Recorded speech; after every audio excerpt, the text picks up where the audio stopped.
ದಾಸನು ಶಾಶ್ವತವಾಗಿ ಮನೆಯಲ್ಲಿರುವುದಿಲ್ಲ, ಮಗನು ಶಾಶ್ವತವಾಗಿ ಇರುವನು. ಆಮೇಲೆ ಯೋಹಾನ 8:34 ಮತ್ತು 35 ನೋಡಿಕೊಂಡು ಈಗ ತೆರಿಬೇಡಿ, ಮುಂದಿನ ವಚನಕ್ಕೆ ಹೋಗೋಣ. ದಾಸನು ಶಾಶ್ವತವಾಗಿ ಮನೆಯಲ್ಲಿ ಇರಲ್ಲ, ಆದರೆ ಮಗನು ಶಾಶ್ವತವಾಗಿ ಮನೆಯಲ್ಲಿ ವಾಸವಾಗಿರೋನು. ದೇವರು ನಮ್ಮನ್ನು ಕರೆದಿರೋದು ದಾಸನಾಗಿರೋದಕ್ಕಾಗಿ ಅಲ್ಲ. ನಿಮ್ಮ ಪಕ್ಕದ ಕೈ ಕುಲುಕಿ ಹೇಳ್ರಿ, ನಾನು ದಾಸನಲ್ಲ ಮಗ, ನಾನು ದಾಸನಲ್ಲ. I am not a servant, I am the son of the house. Amen. ದಾಸನಿಗೆ ಮನೆಯಲ್ಲಿ ಏನು ಮುಟ್ಲಿಕ್ಕೆ ಆಸ್ಪದ ಇಲ್ಲ, ಪರ್ಮಿಷನ್ ಇಲ್ಲ. ಮಗನು ಯಾವುದನ್ನಾದರೂ ಮುಟ್ಟದೇ ಇರುವಂಥ ಸಂಗತಿನೇ ಇಲ್ಲ. ದಾಸನು ಬಂದು ಸೋಫಾ ಮೇಲೆ ಚೆನ್ನಾಗಿ ಮಲ್ಕೊಳ್ಳಿಕ್ಕಾಗಲ್ಲ, ಯಾಕಂದರೆ ಅದು ಮಗನ ಸ್ಥಾನ. ದೇವರ ಸನ್ನಿಧಿಯಲ್ಲಿ ನಾವು ಬರುವಾಗ ದೇವರು ನಮ್ಮನ್ನು ದಾಸರನ್ನಾಗಿ ನೋಡಲ್ಲ, ಮಕ್ಕಳನ್ನಾಗಿ ನಮ್ಮನ್ನು ಕಾಣ್ತಾನೆ. ಆಮೇನ್. ಇವತ್ತು ಯೋಹಾನ 15:15 ಯೇಸು ಸ್ವಾಮಿ ಏನು ಹೇಳ್ತಾ ಇದ್ದಾನೆ, ಇನ್ನು ಮೇಲೆ ನಾನು ನಿಮ್ಮನ್ನು ಆಳುಗಳು ಅನ್ನೋದಿಲ್ಲ. ಆಮೇನ್. ಇನ್ನು ಮುಂದೆ ನಾನು ನಿಮ್ಮನ್ನು ಆಳು ಅನ್ನೋದಿಲ್ಲ. ಯಜಮಾನನು ಮಾಡುವಂಥದ್ದು ಆಳಿಗೆ ತಿಳಿಯುವುದಿಲ್ಲ. ನಿಮ್ಮನ್ನು ಸ್ನೇಹಿತರೆಂದು ಹೇಳಿದ್ದೇನೆ. ತಂದೆಯ ಕಡೆಯಿಂದ ನಾನು ಕೇಳಿದ್ದನ್ನೆಲ್ಲ ನಿಮಗೆ ತಿಳಿಸಿದ್ದೇನೆ. ಆಮೇನ್. ನಾನು ನಿಮ್ಮನ್ನು, ದೇವರು ಹೇಳ್ತಾ ಇದ್ದಾನೆ, ಯೇಸು ಸ್ವಾಮಿ ಹೇಳ್ತಾ ಇದ್ದಾನೆ, ನಾನು ನಿನ್ನನ್ನು ಆಳು ಎಂಬುದಾಗಿ ಕರೆಯುವುದಿಲ್ಲ, ನಿನ್ನನ್ನು ಸ್ನೇಹಿತನೆಂಬುದಾಗಿ ಕರಿತಾ ಇದ್ದೇನೆ. ಕಾರಣ, ಯಜಮಾನ ಮಾಡುವಂಥದ್ದು ಆಳಿಗೆ ತಿಳಿದಿಲ್ಲ, ಅವನು ತಿಳ್ಕೊಳ್ಳಿಕ್ಕೂ ಮನಸ್ಸು ಮಾಡಲ್ಲ. ಯಾಕೆ? ಆಳಿಗೆ ಏನು ಅನ್ನಿಸ್ತದಂದರೆ, ನೋಡಿ, ಆಳಿನ ಬುದ್ಧಿ ಏನಪ್ಪ ಅಂದರೆ, ಯಜಮಾನಗೆ ಕೆಲವರು ಕೆಲಸ ಮುಗಿದ ನಂತರ ಹೋಗ್ತೀನಂತೂ ಹೇಳಂಗಿಲ್ಲ, ಹೋಗ್ತೀನಂತ ಹೇಳಲಿಕ್ಕೆ ಹೋದರೆ ಇನ್ನೊಂದು ಕೆಲಸ ಕೊಡ್ತಾನೆ ಯಪ್ಪ ಅಂತ ಆಳಿಗೆ ಚಿಂತೆ. ಆಮೇನ್. ಕೇಳ್ತಾ ಇದ್ದೀರಾ? ಸೇವಕರಿಗೆ ಮೆಂಟ್ಯಾಲಿಟಿ ಏನಪ್ಪ ಅಂತಂದರೆ, ಈ ಕ್ರಯಕ್ಕೆ ಬರುವಂಥ ಕೆಲಸಗಾರ ಏನಪ್ಪ ಅಂದರೆ, ಅವರಿಗೆ ಸಾಯಂಕಾಲದ ವೇತನ, ಪಗಾರ, ಅದ್ರ ಮೇಲೇ ಕಣ್ಣು ಅವ್ರಿಗೆ.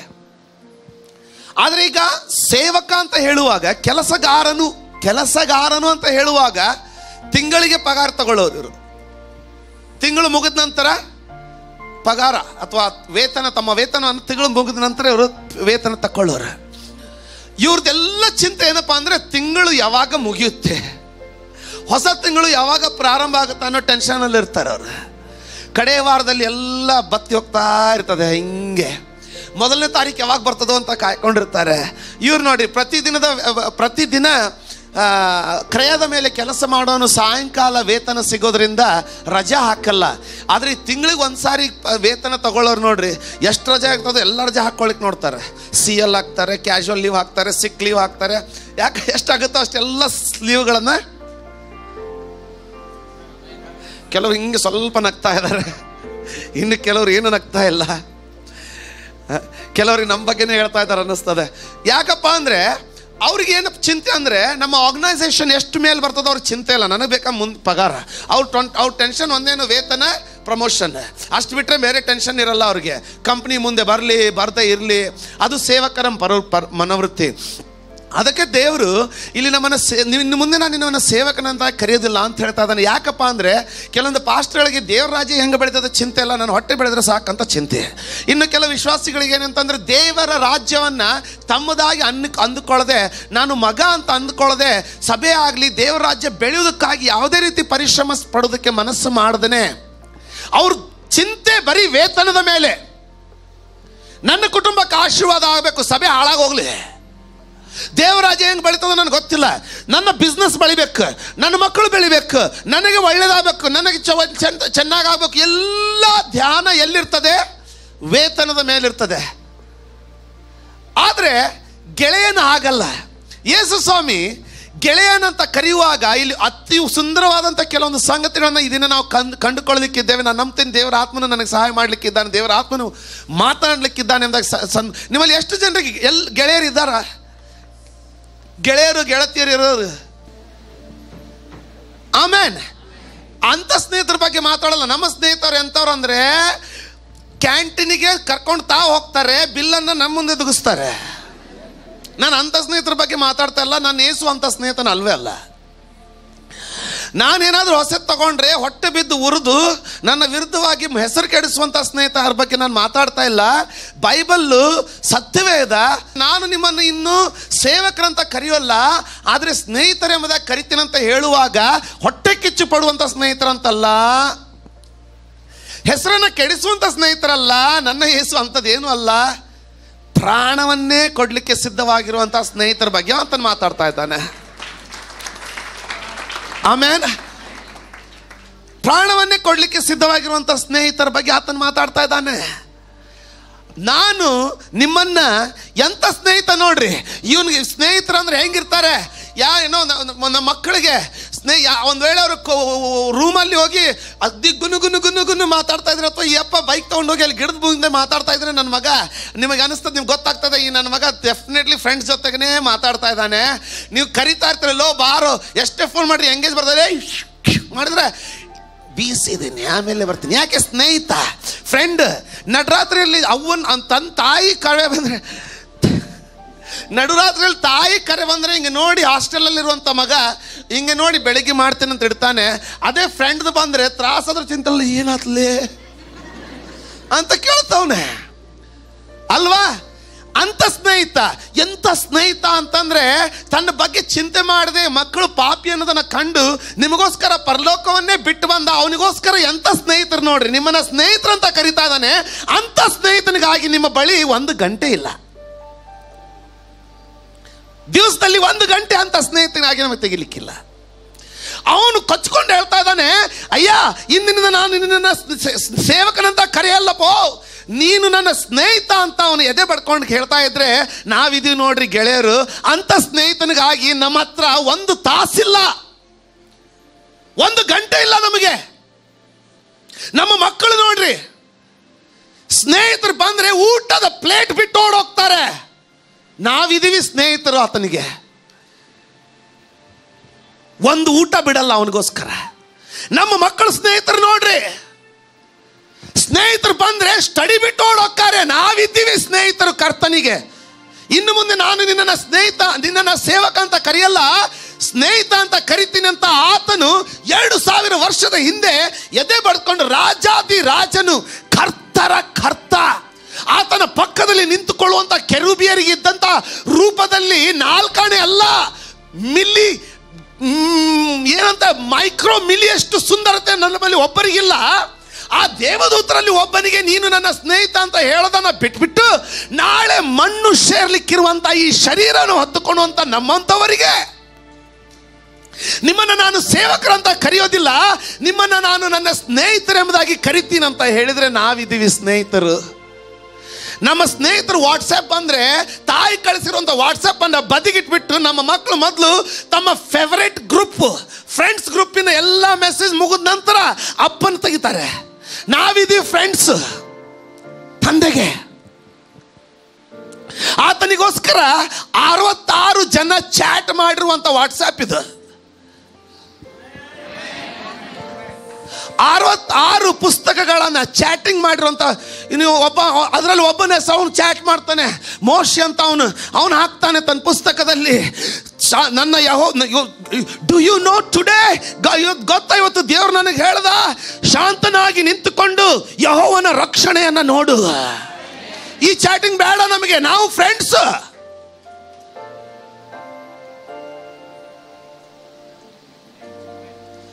ವಿಮೋಚನ ಕಾಂಡ 14:14 stand still and see the salvation of the Lord. ಶಾಂತ ಚಿತ್ತನಾಗಿ ನಿಂತುಕೊಂಡು ಯೆಹೋವನ ಕಾರ್ಯವನ್ನು ನೋಡು, ಆತನು ನಿನಗೋಸ್ಕರ ಹೋರಾಡುವನು. ಈ ಚಾಟಿಂಗ್ ಬೇಡವೇ ಬೇಡ. ಒಂದಿದ್ದಾರೆ ನಮ್ಮ ಮಕ್ಕಳು, ಫ್ರೆಂಡ್ ಫೋನ್ ಬಂದ್ರೆ ಇಲ್ಲಿ ಬಿರಿಯಾನಿ ತಣ್ಣಗಾಗಿ ಹೋಗ್ತದೆ, ತಾಯಿ ಬೊಬ್ಬೆ ಹೊಡಿತಾ ಇರ್ತಾಳಲ್ಲೇ, ಬಿರಿಯಾನಿ ತಣ್ಣಗಾಗ್ಬಿಡ್ತು, ಊಟ ಮಾಡಲೆ ಮೊದಲು ನಂತರ ಮಾತಾಡಿ ಅಂತ ಅಂದ್ರೆ ಈ ಮಕ್ಕಳು ಕೇಳಲ್ಲ. ನಾವಿದೀವಿ ಆ ತಂದೆಗೆ ಗೆಳೆಯರು. ಬಿರಿಯಾನಿ ತಿನ್ನೋಕ್ಕಿಂತ ಮುಂಚೆನೂ ಗೆಳೆಯನ ನೆನಪಾಗಲ್ಲ, ಬಿರಿಯಾನಿ ತಿಂದ ನಂತರನೂ ದೇವ್ರ ಗೆಳೆಯನ ನೆನಪಾಗಲ್ಲ. ಯಾವ ದಿನ ಬಿರಿಯಾನಿಗೆ ರೊಕ್ಕ ಇರಲ್ಲ ಅವತ್ತು ಗೆಳೆಯ ಯಾವ್ದು ನೆನಪಾಗ್ತಾನೆ. ನಮಗೆ ನಮ್ಮ ಗೆಳೆಯನ ಕೇಳ್ತಾ ಇದ್ದೀರ ಅಂದ್ಕೊಳ್ತೀನಿ. ನಾನು ಸೇವಕಲ್ಲ, ಆತನ ಗೆಳೆಯ, ನಾನು ಸ್ನೇಹಿತ ಅಂತ ಹೇಳ್ತಾ ಇದ್ದಾನೆ. ಎಷ್ಟು ಜನರಿಗೆ ಅರ್ಥ ಆಗ್ತದೆ ನಾನು ಹೇಳೋದು? ಅರ್ಥ ಆಗ್ತಾ ಇದೆಯಾ? ಅದರಿಂದ ಏನು ಲಾಭ ಆಗಲಿದೆ ಕೇಳ್ರಿ. ನಮ್ಗೆ ಏನಾಗ್ಬಿಟ್ಟಿದೆ ಅಂದರೆ ಈ ಸೇವಕನ ಮನೋಭಾವನೆ ಹೆಂಗೆ ತುಂಬ್ಕೊಂಡ್ಬಿಟ್ಟಿದೆ. ಸೇವಕ ನೋಡ್ರಿ, ಆಫೀಸ್ ಟೈಮ್ ಆಯಿತು ನಡಿ, ಅವನಿಗೆ ವಾಚು ಅವನು ಆಫೀಸಲ್ಲಿ ನೋಡೋದು ಎದಕ್ಕೆ ನೋಡ್ತಾನಪ್ಪ ಅಂದರೆ ಕೆಲಸ ಟೈಮ್ ಆಯಿತೋ ಇಲ್ಲೋ, ಕೆಲಸ ಮುಗಿತೋ ಇಲ್ಲೋ ಚಿಂತೆ ಇಲ್ಲ ಅವನಿಗೆ, ಟೈಮ್ ಆಯಿತೋ ಇಲ್ಲೋ ಚಿಂತೆ ಅವನಿಗೆ. ಆಫೀಸ್ ಮುಗಿದ ತಕ್ಷಣ ಬಾಸ್ನಿಂದ ಓಡೋಗ್ತಾನೆ, ಯಾಕಂದ್ರೆ ಅವನು ಬಾಸ್. ಆದರೆ ಸ್ನೇಹಿತರೆ, ಅವನ ಗೆಳೆಯನಿಗೆ ಹೇಳ್ತಾನೆ, ಜಲ್ದಿ ಜಲ್ದಿ ಕಾಮ್ ಖತಮ್ ಕರ್ ಬೇಗ ಬೇಗ ಕೆಲಸ ಮುಗಿಸ್ಕೊ ನೀನು. ಆಫೀಸ್ ಬಿಟ್ಟು ಕೂಡಲೇ ಮನೆಗೆ ಹೋಗಿನ ಮುಂಚೆ ಮೊದಲು ನಾವು ಅಲ್ಲಿ ಹೋಗೋಣ ಇಲ್ಲಿ ಹೋಗೋಣ ಅಂತ ಪ್ಲ್ಯಾನ್ ಮಾಡ್ಕೊಳ್ತಾರೆ. ಇವ್ರಿಗೆ ನಾವಿದ್ದೀವಿ, ಆಫೀಸ್ ಮುಗಿದ ನಂತರ ಈ ಭೂಮಿಯ ಸ್ನೇಹಿತರಿಗೆ ನಮಗೆ ಸಮಯ ಇದೆ, ಆದರೆ ಆ ಕೆಲಸ ಕೊಟ್ಟಂಥ ರಕ್ಷಕನಿಗೆ ನಮಗೆ ಸಮಯ ಇಲ್ಲ, ಆ ಸ್ನೇಹಿತನಿಗೆ ಸಮಯ ಇಲ್ಲ ನಮಗೆ. ಎಂಥ ಸ್ನೇಹಿತ ಎದೆ ಬಡ್ಕೊಂಡು ಹೇಳ್ತಾನೆ, ನೀವು ನನ್ನ ಸೇವಕರಲ್ಲಪ್ಪ, ನನ್ನ ಸ್ನೇಹಿತರಂತ ಅವನು ಎದೆ ಉಬ್ಬಿಸ್ಕೊಂಡು ಹೇಳಿದರೆ ಅವನಿಗಾಗಿನೇ ನಮ್ಮಲ್ಲಿ ಸಮಯ ಇಲ್ಲ. ಕೇಳ್ತಾ ಇದ್ದೀರ ಅಂದ್ಕೊಳ್ತೀನಿ. ನಾವಿರುವುದು ಆತನಿಂದಲೇ. ಆತನು ಬದಲಾಗದ ದೇವರು, ನಿನ್ನೆ ಇದ್ದ ಹಾಗೆ ಇವತ್ತು ನಿತ್ಯಕ್ಕೂ ಇರುವ ಆತ. ಇದೆಲ್ರಿಗೂ ನಾನು ನಂಬ್ತೀನಿ, ನೀವು ಅರ್ಥ ಆಗ್ತಾಯಿದೆ ಅಂದ್ಕೊಳ್ತಾ ಇದ್ದೀನಿ. ಅದ್ಭುತನಾದಂಥ ಕರ್ತನು ಎಂಥ ಸೇವಕ, ಎಂಥ ಸ್ನೇಹಿತ ಅಂತಂದರೆ, ನಾನು ಹೊಟ್ಟೆ ಕಿಚ್ಚು ಪಡುವಂಥ ಅಥವಾ ಕರೆಕ್ಟ್ ತೊಂದರೆ ಟೈಮಲ್ಲಿ ಓಡೋಗುವಂಥ ಸ್ನೇಹಿತನ ಬಗ್ಗೆ ಹೇಳ್ತಾ ಇಲ್ಲ.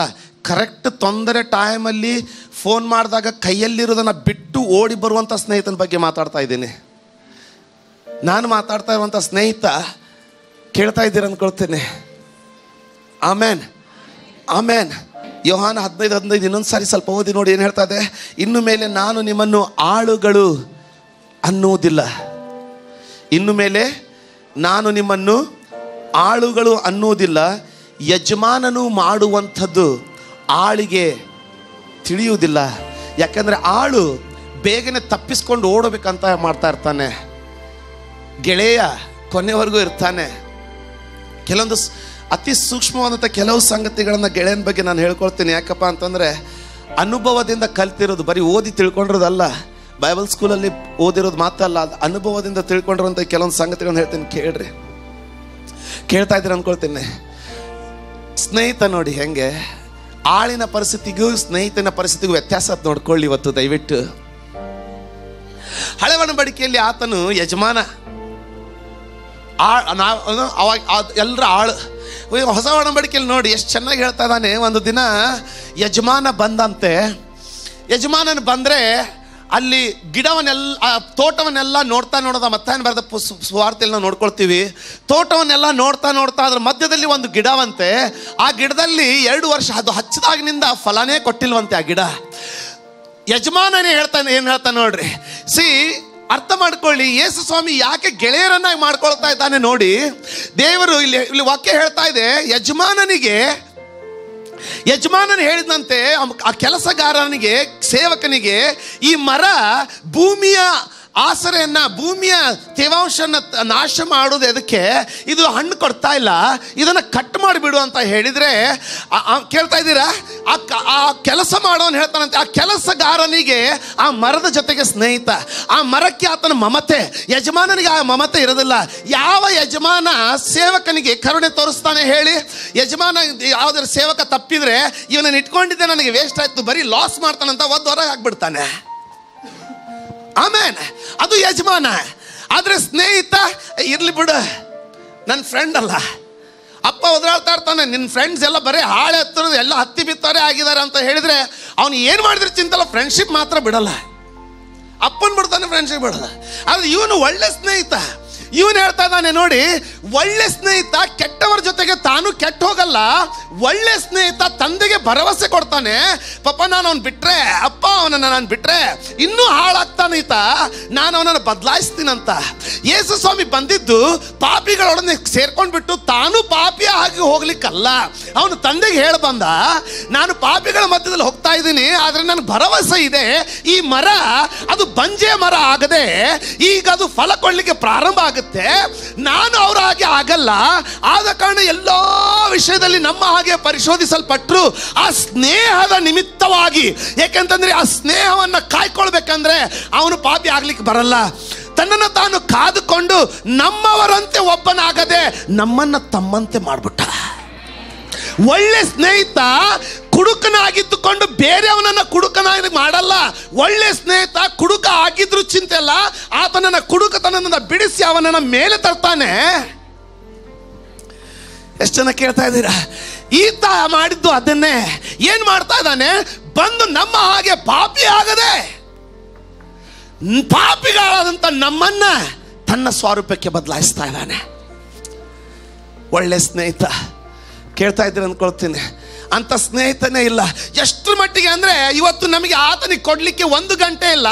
ಅವನಾದರೂ ತನ್ನ ಜೀವನವನ್ನೇ ಸುರಿದು, ತನ್ನ ರಕ್ತವನ್ನು ಸುರಿಸಿ, ತನ್ನ ಜೀವನೇ ನಮಗೆ ಹಾಕಿ ಸುರಿದ್ಬಿಟ್ಟ. ದಯವಿಟ್ಟು ಆತನಿಗೆ ಸಮಯ ಕೊಡಿ. ಆತನ ಒಳ್ಳೆಯ ಸ್ನೇಹಿತ. ಕೇಳ್ತಾ ಇದ್ದೀರಾ? ಆತನು ತುಂಬ ಒಳ್ಳೆಯ ಸ್ನೇಹಿತ. ಹೊಸ ಒಡಂಬಡಿಕೆಯಲ್ಲಿ ಯೇಸು ಸ್ವಾಮಿ ಹೇಳ್ತಾ, ಅಲ್ಲಿ ಆ ಬೆಳೆಗಾರನ ಹೇಳ್ತಾ ಇದ್ದಾನಂತೆ, ಇನ್ನು ಸ್ವಲ್ಪ ನನಗೆ ಸಮಯ ಕೊಡು, ನಾನು ಅದರ ಸುತ್ತಲೂ ಇನ್ನೂ ಸ್ವಲ್ಪ ಗೊಬ್ಬರಗಳ ಮ್ಯಾನ್ಯೂರ್ ಎಲ್ಲ ಹಾಕಿಬಿಟ್ಟು ಈ ವರ್ಷ ಹಣ್ಣು ಕೊಡ್ತದೆ. ಇನ್ನು ನೋಡ್ರಿ, ಕೆಲಸಗಾರನ ಏನು ಮಾಡ್ತಾನೆ ಹೇಳ್ರಿ? ಕೆಲಸಗಾರನ ಏನು ಮಾಡ್ತಾನೆ ಗೊತ್ತಾ? ಹೌದಾ ಸ್ವಾಮಿ? ಹೌದು, ನಾನು ಅದೇ ಅನ್ಕೊಳ್ತಾ ಇದ್ದೆ. ಇಷ್ಟು ನೀರು ಉಡಿಸ್ತಾ ಇದ್ದೀನಿ, ಹಣ್ಣೇ ಕೊಡ್ತಾ ಇಲ್ಲ. ಇವನಿಗೆ ಖುಷಿ. ಯಾಕೆ? ಮನೆ ಬಿಟ್ಟು ಬರುವಾಗ ಹೆಂಡತಿ ಹೇಳಿದಾಳೆ, ಸೌದೆ ಮುಗಿದೋಗಿದೆ, ಅಡಿಗೆ ಮಾಡಲಿಕ್ಕೆ ಸೌದೆ ಇಲ್ಲ, ಸೌದೆ ತಗೊಂಡು ಬಾ ಅಂತ. ಈಗ ಇವನಿಗೇನಪ್ಪ ಅಂದರೆ 3 ದಿನ 3 ವರ್ಷ ತಿಂದು ತಿಂದು ತಿಂದು ಚೆನ್ನಾಗಿ ಬೆಳೆದಿದೆ, ಹಣ್ಣಿಲ್ಲ.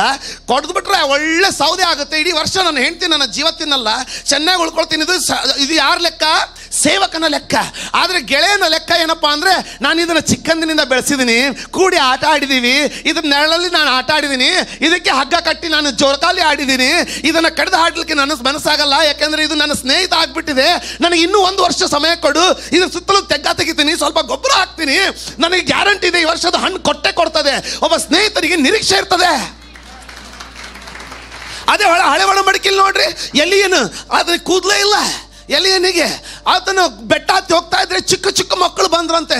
ಚಿಕ್ಕ ಚಿಕ್ಕ ಮಕ್ಕಳು ಬಂದ್ಬಿಟ್ಟು, ಬೋಳು ಮುಂಡೆ ಅವನೇ ಏರು ಏರು ಅಂತ ಅವನನ್ನ, ಆತನ ಗುಡ್ಡ ಹತ್ತಾ ಇದ್ರೆ, ಬೆಟ್ಟ ಹತ್ತಾ ಇದ್ರೆ, ಬೋಳು ಮುಂಡೆ ಅವನೇ ನೀನು ಬೆಟ್ಟ ಹತ್ತು ಅಂತ ಅವನು ಚಿಡಾಯಿಸಿದ್ರಂತೆ. ಅವನಿಗೆ ಎಷ್ಟು ಕೋಪ ಬಂತಂದ್ರೆ, ಯೆಹೋವನ ನಾಮದಲ್ಲಿ ಅವರಿಗೆ ಶಾಪ ಹಾಕಲು ಕರಡಿಗಳು ಬಂದು ಆ ಮಕ್ಕಳನ್ನ ಸೀಳಿಬಿಟ್ಟುವಂತೆ. ಸೇವಕನ ಹೃದಯ ಏನಂದ್ರೆ ಕರುಣೆನೇ ಇಲ್ಲ, ತಪ್ಪಿದ್ರೆ ಹೊಡೆದಾಕ್ಬಿಡೋದು. ಅದಕ್ಕೋಸ್ಕರ ತಂದೆ ನೋಡ್ದ, ಇದು ಏನು ಕೆಲಸ ಮಾಡ್ತಾ ಇಲ್ಲ, ಬರ್ತಾ ಇರೋರೆಲ್ಲರೂ ಸೇವಕರಾಗಿಯೇ ಬರ್ತಾ ಇದ್ದಾರೆ.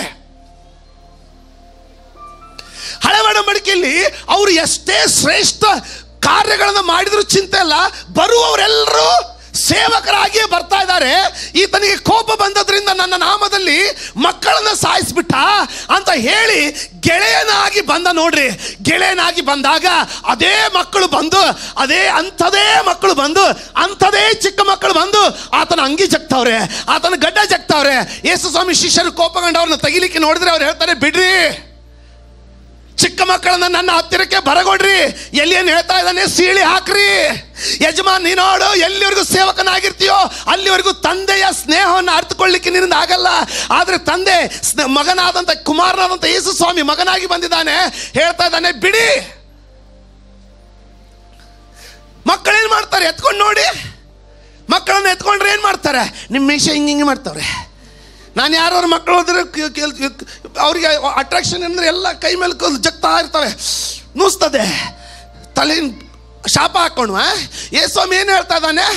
ಬಿಡಿ ಅವ್ರನ್ನ, ನನ್ನ ಹತ್ರ ಬಿಡಿ, ದೂರ ತಳ್ಳಬೇಡಿ. ದೇವರ ರಾಜ್ಯ ಇಂಥವರದೇ. ಯಾಕೆ? ಇವರು ಸ್ನೇಹಿತರಾಗ್ಲಿಕ್ಕಾಗಲಿಲ್ಲ, ಅದಕ್ಕೋಸ್ಕರ ಯಜಮಾನನು ಮಾಡುವಂಥವುಗಳು ಇವರಿಗೆ ತಿಳಿಯಲಿಲ್ಲ. ಅದಕ್ಕೋಸ್ಕರ ಈತನ ಮಗನಾಗಿ ಬರೋದು ಮಾತ್ರ ಅಲ್ಲ, ನಮ್ಮನ್ನು ಸ್ನೇಹಿತರು ಅಂತ ಕರೀಲಿಕ್ಕೆ ಕಾರಣ ಏನಂತಂದರೆ ತಂದೆ ಹೃದಯವನ್ನು ಅರಿತುಕೊಳ್ಳಲಿ ಅಂತ. ಅರ್ಥ ಆಗ್ತದೆ ಅಂದ್ಕೊಳ್ತೀನಿ. ಸ್ನೇಹಿತರು ನಾವು ನಮ್ಮಂಥ ಸ್ನೇಹಿತರಲ್ಲ. ನಮ್ಮ ಸ್ನೇಹಿತರು ಇರ್ತಾರೆ, ಅಲ್ಲೋ ಗಾಡಿ ಹಿಡ್ದವರು, ಸ್ವಲ್ಪ ಬರ್ತೀಯೇನೋ, ಹೆಲ್ಮೆಟ್ ಇಲ್ದ ಹೋಗಂತ ನಿನಗೆ ಯಾರಲ್ಲಿ ಹೇಳಿದ್ರು? ನಾನೀಗ ಕೋರ್ಟ್ರಲ್ಲಿದ್ದೀನಿ, ನನಗೆ ಬರಲಿಕ್ಕಾಗಲ್ಲ. ಯಾಕಂದರೆ ಹೋದರೆ ಮತ್ತೆ ಇವ್ನು 100 ರೂಪಾಯಿ ನಾನು ಕಟ್ಟಬೇಕಾಗ್ತದಂತೆ. ಇಲ್ಲಿ ಅಂಥ ಗೆಳೆಯನ ಬಗ್ಗೆ ಮಾತಾಡ್ತಾ ಇಲ್ಲ. ಮಧ್ಯರಾತ್ರಿಯಲ್ಲಿ ಕೂಗಿದ್ರು, ಇಸ್ರಾಯೇಲರನ್ನ ಕಾಯುವಂಥ ದೇವರು ತೂಕಡಿಸುವುದಿಲ್ಲ, ನಿದ್ರಿಸುವುದಿಲ್ಲ ಅನ್ನುವಂಥ ಗೆಳೆಯ. ಈ ಗೆಳೆಯ ಅಂಥವನಲ್ಲ. ಕೂಗಿಕೊಳ್ಳುವಾಗ ಬರದೇ ಇರುವಂಥ ಗೆಳೆಯನ ಬಗ್ಗೆ ನಾನು ಮಾತಾಡ್ತಾ ಇಲ್ಲ. ಆಮೇನ್. ಸ್ವಲ್ಪ ಆಶೀರ್ವಾದ ಆಗ್ತಾ ಇರೋದಾಗಿದ್ರೆ ಒಂದು ಸಾರಿ ಆಮೇನ್ ಅಂತ ಹೇಳ್ತೀರಾ?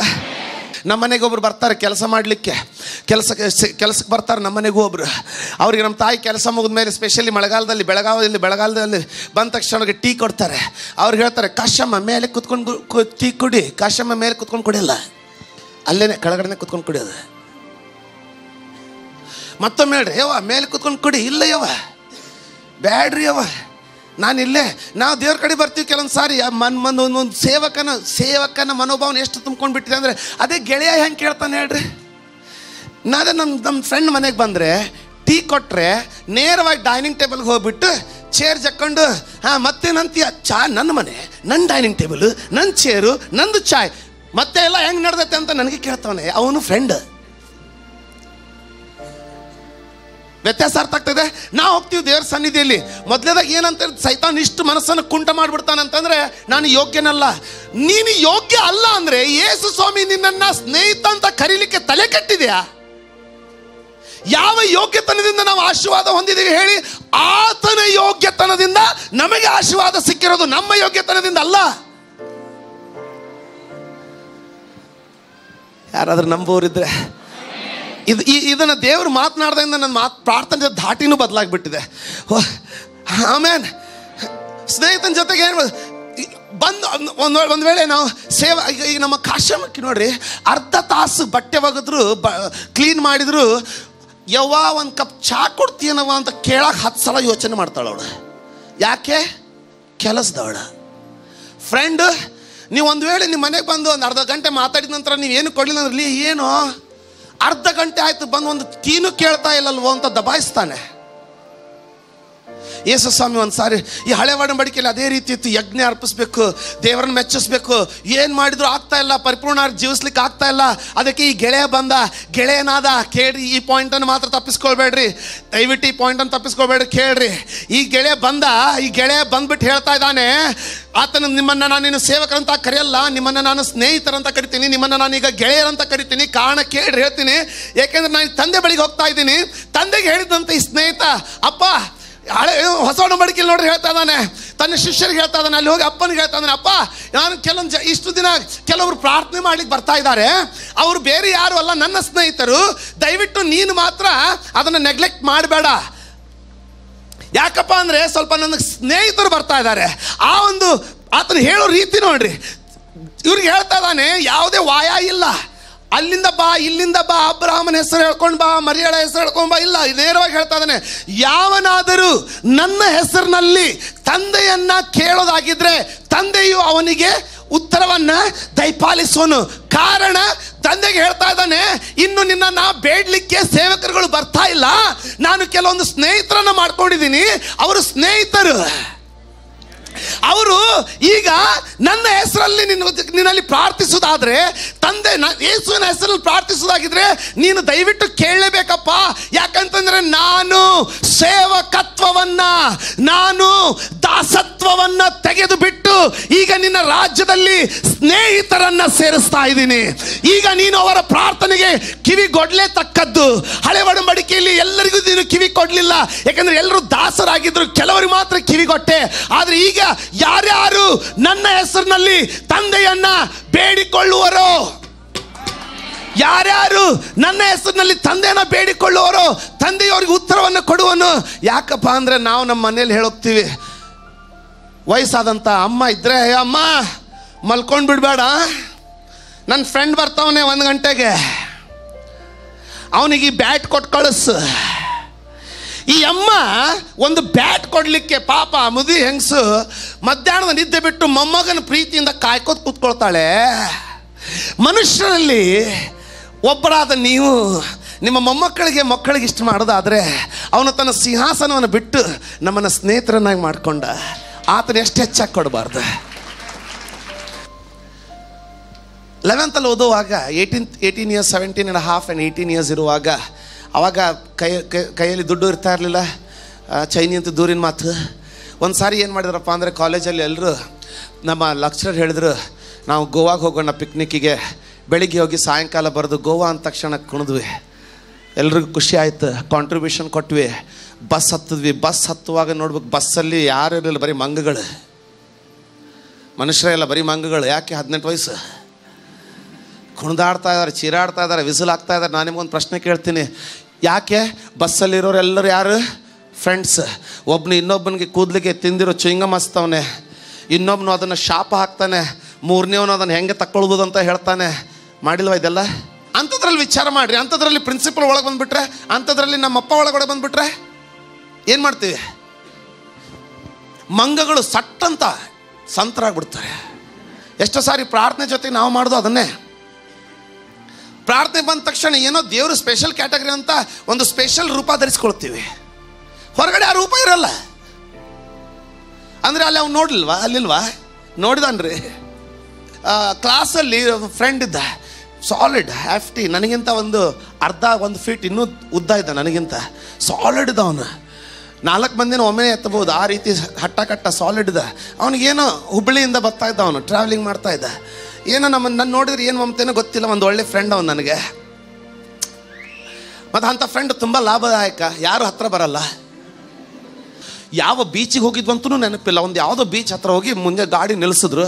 ಮುಂದಿಂದ ಸಾರ್ ಹೇಳಿದ್ರು, ನಿಮಗೆ ಬರೀ ಈ ಬೀಚಲ್ಲಿ 15 ನಿಮಿಷದಿಂದ 20 ನಿಮಿಷ ಎಷ್ಟು ಕುಣಿದಾಡ್ತಿರೋ ಕುಣಿದಾಡಿ ಬಂದ್ರಿ ಅಂದರೆ, ಕಿಟಕಿಯಿಂದ ಮೊದಲು ಹೊರಗೆ ಜಿಗ್ದವ್ ನಾನು.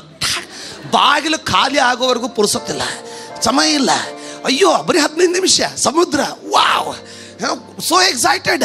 ಟಣ್ಣಂತ ಹೊರಗೆ ಜಿಗಿದು ಓಡಿದ್ರೆ, ಎಲ್ಲರಿಗಿಂತ ಮುಂಚೆ ಓಡಿದೆ. ಎಂಥ ಕಲ್ಲಿದೆ ಅಂತ ನೋಡಲಿಲ್ಲ. ಈ ಗೋವಾ ಬೀಚ್ ಕಲ್ಲುಗಳನ್ನು ನೋಡಿದ್ರಲ್ಲ, ಕೆಂಪು ಇದು, ಅದರಲ್ಲಿ ಏನಿರ್ತದೋ ಗೊತ್ತಿಲ್ಲ. ಸುಮ್ಮನೆ ಓಡದೆ ನೋಡಿ ಹೋಗಿ ಟಣ್ಣಂತ ಆದ್ಮೇಲೆ ಜಿಗಿದು ನಿಂತರೆ ಎಷ್ಟು ಉದ್ದ ಕಟ್ಟಾಯಿತು, ಸುಂಕಂತ ಫುಲ್ ಕಾಲೆಲ್ಲ ಬ್ಲಡ್. ಸರ್ ಬಂದರು, ನೋಡಿಬಿಟ್ಟು ಎಲ್ರಿಗೆ ಹೇಳ್ತಾರೆ, ಅನೌನ್ಸ್ ಮಾಡ್ತಾರೆ, ಆಯ್ತು ನಿಮ್ಮ ಪಿಕ್ನಿಕ್ ಹಾಳೆ ಉಸಿದ ಅವನು. ಎಲ್ಲರನ್ನ ನಾನು ಬಿಟ್ಟರು, ಎಲ್ಲರೂ ನೀರಲ್ಲಿ ಜಿಗಿದ್ಬಿಟ್ರು. ಇವನಿದ್ದ ಹಟ್ಟ ಕಟ್ಟ ಅವ್ನು ಬಂದು ಸ್ಲೀಪರ್ ಹಾಕ್ಕೊಂಡು ನೇರವಾಗಿ ಅಲ್ಲೇ ನಿಂತ್ಕೊ ಅಂತಂದ. ನಾವು ಏನು ಗೊತ್ತಿರ್ಬೋದು ಬಿಡೋದು, ಎಲ್ಲ ಈ ಕಡೆ ಪ್ರದೇಶ ಅಂದ್ಬಿಟ್ಟು ಹಂಗೆ ನಿಂತ ಸ್ಟ್ಯಾಚ್ಯೂ ಥರ, ರಕ್ತ ಹೋಯ್ತದೆ ಸ್ಟ್ಯಾಚ್ಯೂ ಥರ ನಿಂತ್ಕೊಂಡೆ. ಬಂದವನೇ ಒಂದು ಬೊಂಬೆ ಎತ್ತದ ಹಂಗೆ ಹಿಂಗೆ ಕೈಯಲ್ಲಿ ಎತ್ಕೊಂಡ್ಬಿಟ್ಟೆ. ನಾನು ನೆನೆಸೇ ಇರಲಿಲ್ಲ. ಕೇಳಿ, ಅದು ನಿಜವಾದ ಸ್ನೇಹಿತ. ತನ್ನ ಪಿಕ್ನಿಕ್ ಲಾಸ್ ಆಗ್ತದಂತ ನಿನ್ನ ಮೇಲೆ ಶಾಪ ಹಾಕೋನು ಒಳ್ಳೆ ಸ್ನೇಹಿತನಲ್ಲ. ನನ್ನ ಯೇಸು ಏನಂತಂದರೆ, ನಾನು ಮನುಷ್ಯನಾಗಿ ಬಂದರೆ ನಿನಗೋಸ್ಕರ ಕ್ರೂಜೆ ಮೇಲೆ ಸಾಯ್ಬೇಕಾಗ್ತದಲ್ಲ ಅಂತ ನನ್ನನ್ನು ತಿರಸ್ಕಾರ ಮಾಡಿದಂಥ ಸ್ನೇಹಿತ ನಾನಲ್ಲ. ಅವನು ನಾನು ಊಟ ಬಿಟ್ಟರೆ ಸೊರಗ್ತೀನಿ ಅಂತ ನಿಮ್ಮ ಹಾಗೆ ಪ್ರಾರ್ಥನೆ ಬಿಟ್ಟು ಊಟ ಕೂತ್ಕೊಳ್ಳುವಂಥ ವ್ಯಕ್ತಿ ಅಲ್ಲ. ತನ್ನ ಪರಲೋಕದ ಊಟ ಬಿಟ್ಟು ಭೂಮಿಯ ಮೇಲೆ ಬಂದು ನನ್ನನ್ನು ರಕ್ಷಿಸೋದಕ್ಕಾಗಿ ತನ್ನ ಪ್ರಾಣವನ್ನೇ ಕೊಟ್ಟಂಥ ಸ್ನೇಹಿತ ಅವನ. ಇವತ್ತು ನಾವು ಯಾವ ರೀತಿ ಅವನಿಗೆ ಕೊಡ್ತಾ ಇದ್ದೀವಿ ವಿಚಾರ ಮಾಡಿ, ಸ್ವಲ್ಪ ಯೋಚಿಸ್ಕೊಳ್ಳಿ. ಮನುಷ್ಯರಲ್ಲಿ ಒಬ್ಬ ವ್ಯಕ್ತಿ ತನ್ನ ಸ್ನೇಹಿತನ ಬಗ್ಗೆ ಇಷ್ಟು ಮೇಲೆ ಇಷ್ಟು ಮಮತೆ ಇಟ್ಟು, ಆತನು ಚಿಕ್ಕ ಮಗುವಿನಾಗಿ ಎತ್ಕೊಂಡ್ಬಿಟ್ಟು ನನ್ನನ್ನು ಪಕ್ಕಕ್ಕೆ ಕರ್ಕೊಂಬಂದ್ಬಿಟ್ಟು ಬೇಗ ಓಡೋದ. ನಾನೇನೋ ಅಂದ್ಕೊಂಡು ಏನೋ ಔಷಧಿ ತರ್ತಾನಂದ್ರೆ ಒಂದು ಬಿಯರ್ ಬಾಟಲ್ ತೊಗೊಂಬಂದು, ಅವ್ನು ಸಿಕ್ಕಿರೋದು ಅದೊಂದೇ ತೊಗೊಂಡು ಬಂದ್ಬಿಟ್ಟು ಅದನ್ನು ಪೂರ ಸುರಿದ, ಇಲ್ಲಿ ಉರಿಲಿಕ್ಕೆ ಸ್ಟಾರ್ಟ್ ಆಯಿತು. ಬೊಬ್ಬೆ ಹಾಕಲಿಕ್ಕೆ ಸುಮ್ಮನೆ ಇರು ಅಂತ ಹೇಳಿದ. ಆದರೆ ಅಷ್ಟು ಬೇಗ ಅದು ಬ್ಲೀಡಿಂಗ್ ನಿಂತು ಒಂದು ಬಿಳಿ ಬಟ್ಟೆ ಕಟ್ಟದ, ಪಕ್ಕಕ್ಕೆ ಕೂತ್ಕೊಂಡ. ನಾನು ಹೇಳಿದೆ, ನೀನು ಆಟ ಆಡೋ ಹೋಗಲ್ಲ, ಬರೀ 10 ನಿಮಿಷ ಉಳಿತೀಗ, ಎಲ್ಲ ಟೈಮ್ ಮುಗೀತಂದ್ರೆ ಇರಲಿ ಬಿಡಲೇ, ಅವರೆಲ್ಲ ಆಡಲಿ, ನಾನು ಮತ್ತೆ ಮುಂದಿನ ತಿಂಗಳು ಅಪ್ಪ ಬರ್ತೀನಿ, ಏನಾದರೂ ಅಡ್ಜಸ್ಟ್ ಮಾಡ್ಕೊಳ್ಳೋಣ, ನೀನು ಒಬ್ಬನೇ ಆಗ್ತಿ. ಈ ಸ್ನೇಹಿತ ಹೇಳ್ತಾನೆ, ನಾನು ನಿಮ್ಮನ್ನು ಒಬ್ಬಂಟಿಗರಾಗಿ ಬಿಡಲ್ಲ, ಯುಗದ ಸಮಾಪ್ತಿವರೆಗೂ ನಾನು ನಿನ್ನ ಜೊತೆಗೆ ಇದ್ದೀನಿ. ಬಿಟ್ಟಾನ ಅವನು? ಬಿಟ್ಟ. ತಪ್ಪು ನಂದಿರ್ಬೋದು, ಆದರೆ ಒಂದೇ ಸಾರಿ ತಪ್ಪಾಯ್ತಂತ ಹೇಳಿದ್ರೆ ಬಿಟ್ಟನ. ನಾವು ನಮ್ಮ ಸ್ನೇಹಿತರನ್ನು ಮಾರ್ಕೊಂಡು ಬಿಡ್ತೀವಿ. ಈ ಸ್ನೇಹಿತ ನಮ್ಮನ್ನು ಬಿಟ್ಟು ಕೊಡೋನಲ್ಲ. ಅವನು ನಿಮ್ಮನ್ನು ಬಿಟ್ಟು ಕೊಡದೇ ಇರೋದ ಕಾರಣ ಅನೇಕ ಸಾರಿ ದಾರಿ ತಪ್ಪಿದಾಗ್ಯೂ ಇವತ್ತು ಇಲ್ಲಿ ಕೂತ್ಕೊಂಡು ನಂಬಿಕೊಂಡು ಆತನನ್ನು ಆರಾಧಿಸ್ತಾ ಇದ್ದೀವಿ. ಏಕೆಂದರೆ ಆತನ ಕೋಪ ಕ್ಷಣ ಮಾತ್ರ, ಆತನ ಕರುಣೆ ನಿತ್ಯಕ್ಕೂ ಇರುವಂಥದ್ದು.